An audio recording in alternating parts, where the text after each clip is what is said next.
ग पिहू आई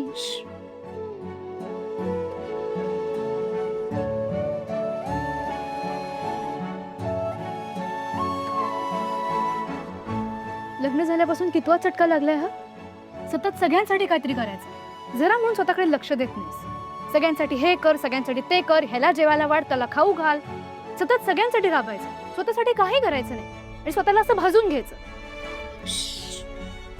गप.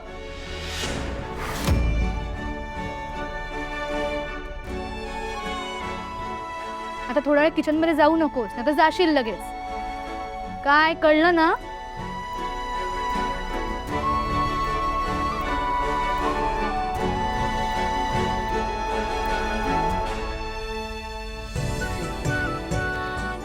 बोल. भूल काय? किती ओरडतेस मला? आजी आहेस माझी. तू असं वागतेस तर ओरडणारच ना. अगं ती माझी पिल्लुडी, तू आहेस ना माझी काळजी घ्यायला. मग मी नाही काळजी घेणार तर कोण घेणार? वा वा वा, आत्ता घेतेस माझी काळजी, पण आता काही वर्षांनी तुझं लग्न होईल, मग तू तुझ्या घरी जाशील, तेव्हा कोण घेणार आहे माझी काळजी? मी तुला सांगितलंय ना आई, मी तुला सोडून कुठेही जाणार नाहीये. म्हणजे लग्नच करणार नाहीयेस तू? नाही, मी इथेच राहणार माझ्या आई बरोबर आणि माझं करिअर करणार. ओ, शनाया आंटी सारखं. वहिनी येऊ का? राघव भाऊजी या ना, या या या या, बस मी पाणी आणते. नाही नाही, पाणी वगैरे काय आणू नका, खूप घाईत आहे मी. अभि कुठे आहे? तयार झाला की नाही? निघायचंय आम्हाला. नाही, ते तर गेले ऑफिसला. गेला? मला कसं बोलला नाही? हो पण ते गेले, शनाया आली होती, तिच्यासोबत गेले. सोबत गेला आणि मला बरं बरं, ठीक आहे, मी जातो ऑफिसला आणि तिकडेच त्याला भेटतो.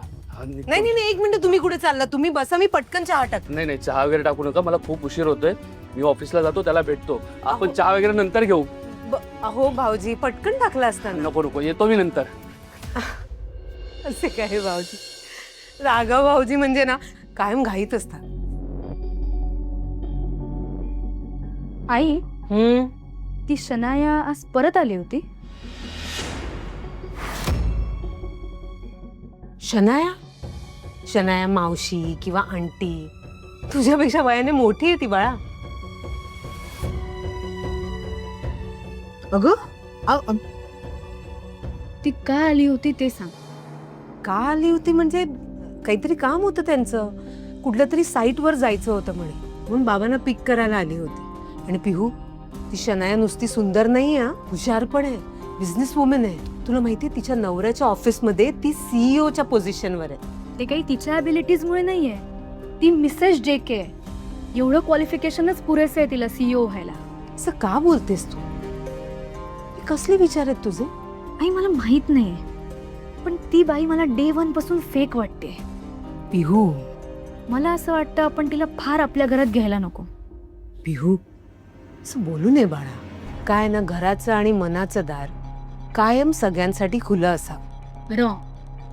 फक्त चांगल्या माणसांसाठी खुलं असावं. कारण जर आपण फेक माणसांना मनात आणि घरात जागा दिली ना, तर ते मन आणि घर दोन्ही खराब करतात. कशी बोलतेस बघ तू. तुझे विचार ऐकून ना अवाक व्हायला होतं मला खरंच. तू फक्त मी काय सांगते ते ऐकत जाई, मग बघ तुझं आयुष्य सुंदर आहे. हो का? अगं खरंच. अगं ए ढमे. नाही पण पिहू, खरंच एवढे नेगेटिव्ह विचार नसावेत. आणि शनायाच्या बाबतीत म्हणशील ना, तर तिच्याशी एवढं तुटक नाही वागता येणार. हे बघ, सगळ्यात महत्वाचं म्हणजे इतक्या वर्षांनी भेटलेली आमची कॉलेजची जवळची मैत्रीण आहे. तिच्यामुळे आज बाबांना इतकं चांगलं काम मिळालंय. नाही म्हटलं तरी तिचे उपकार आहेत ना आपल्यावर. हो, पण तरी तू जरा सावध राहा. अगं हो ग माझी बबडी, आणि तू आहेस ना माझी कॉन्स्टंट सपोर्ट सिस्टम. आता मला कोणाचीच भीती नाही. हे एकदम परफेक्ट बोललीस तू. ह्यावर तुला मिळतायत 100 on 100 मार्क. चला बडबड पुरे, जा अभ्यासाला जा.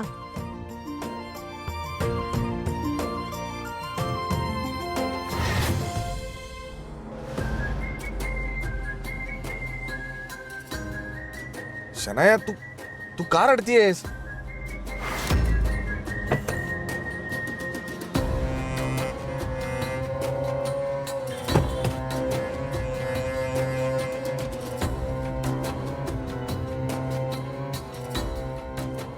ऐक ना शनाया, मला तुला हर्ट करायचं नव्हतं.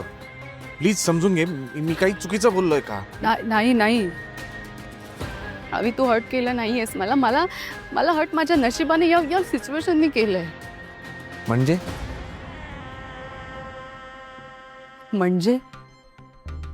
तुला सगळं माहिती असून म्हणजे विचारतोस? मला नाही माहिती खरंच. अवी, तू माझ्या नवऱ्याला भेटल्यापासून तुला तुला वाटलं नाही का रे की हे असं का, शनाया अशी का? तू त्याला भेटल्यानंतर तुझ्या मनात जे प्रश्न पडले ना ते मी बघितले, मला कळलं, ते तुला कळतंय, पण तू मला नाही विचारलंस. तुझ्या पर्सनल गोष्टीत मी कसं? पर्सनल? सिरियसली हे पर्सनल वाटतंय तुला?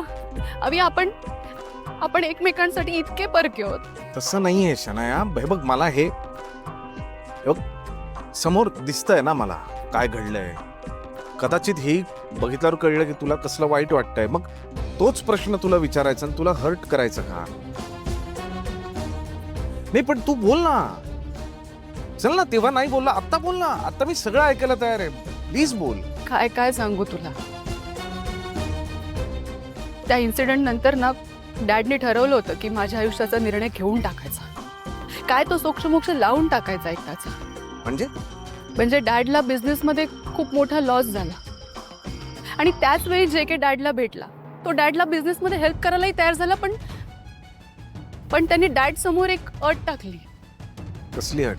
तो डॅडला तेव्हाच मदत करेल जेव्हा त्यांच्या मुलीचं म्हणजे माझं ते जीकेशी लग्न लागेल.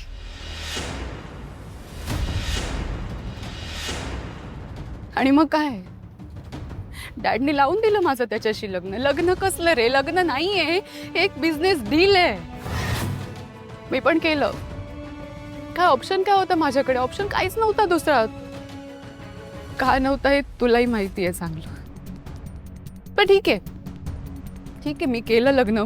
माझ्या पण काही फिलिंग्स आहेत ना रे, मलाही काही वाटू शकतं ना. माझा नाही विचार केला कोणी.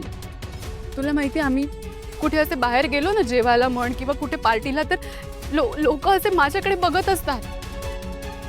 मी त्याची मुलगी आणि तो माझा बाप. काय वाटत असेल रे मला? अवी, आम्हाला बाळ सुद्धा झालं नाहीये. माझं आयुष्य सर्वार्थाने असं इनकम्प्लीट आहे. सगळ्याच बाबतीमध्ये इनकम्प्लीट आहे. काही नाही मिळालंय मला. एरवी जगाला वाटतं रे की मी खूप हॅपी आहे, मी खूप स्ट्रॉंग आहे, पण तसं नाहीये.